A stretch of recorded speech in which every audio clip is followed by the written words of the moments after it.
अच्छा, अब दो और तरीके देख लेते हैं। एक हम ऑक्शन इनसाइट देख लेते हैं और एक हम सर्च टर्म देख लेते हैं कि हमारी कैंपेन किस तरीके से जो है वो परफॉर्म कर रही होती है।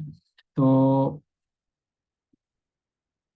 यहाँ पर एक मेरे पास एक ऐड अकाउंट है, जिसको मैं आपके साथ शेयर करता हूँ कि ऑक्शन इनसाइट से हमें पता चल रहा है कि हमारे कॉम्पिटिटर का क्या इंप्रेशन शेयर रिसीव हो रहा है। मैंने हाइड किया हुआ है और उनका क्या इंप्रेशन शेयर आ रहा है। अभी जो है फिलहाल के लिए हमारे इंप्रेशन शेयर तकरीबन 43% है। अगर हमारा इंप्रेशन शेयर जो है वो यहाँ कहीं होता है, यानी 10% होता, 20% होता, 30% होता और हमारे कॉम्पिटिटर का इंप्रेशन शेयर ज़्यादा होता, तो हम इस पे अपनी बजटिंग कर सकते थे।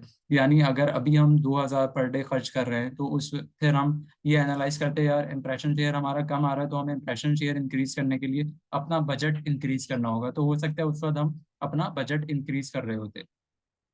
इसी तरीके से ओवरलैप रेट और आउट रैंकिंग शेयर को भी हम इसी तरीके से देख रहे होते हैं। आउट रैंकिंग शेयर क्या होता है कि how often your ad rank higher in the auction than other another advertiser.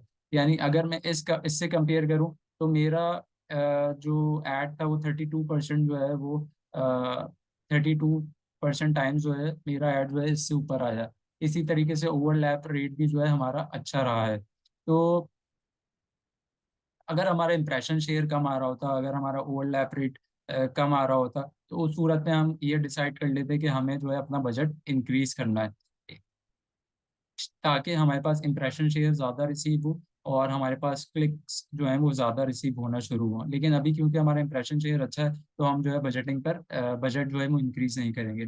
यहाँ पर एक और ऑप्शन होता है कि किन सर्च टर्म पर जो है हमारी प्रोडक्ट जो है वो अपीयर हो रही है। तो ये बहुत सारी सर्च टर्म पे जो है हमारी प्रोडक्ट अपीयर्स हो रही हैं। जिन सर्च टर्म पर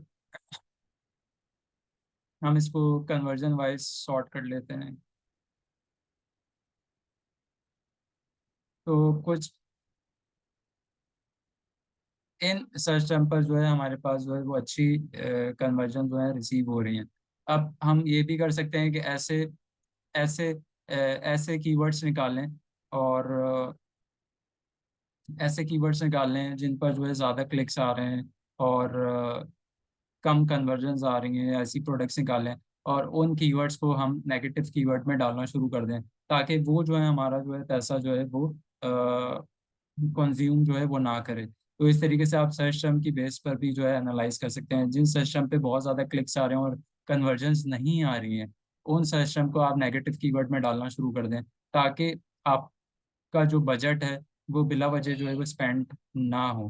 तो इन दो तरीके से भी जो है आप अपनी गूगल शॉपिंग कैंपेन को जो है ऑप्टिमाइज कर सकते हैं। Thank you.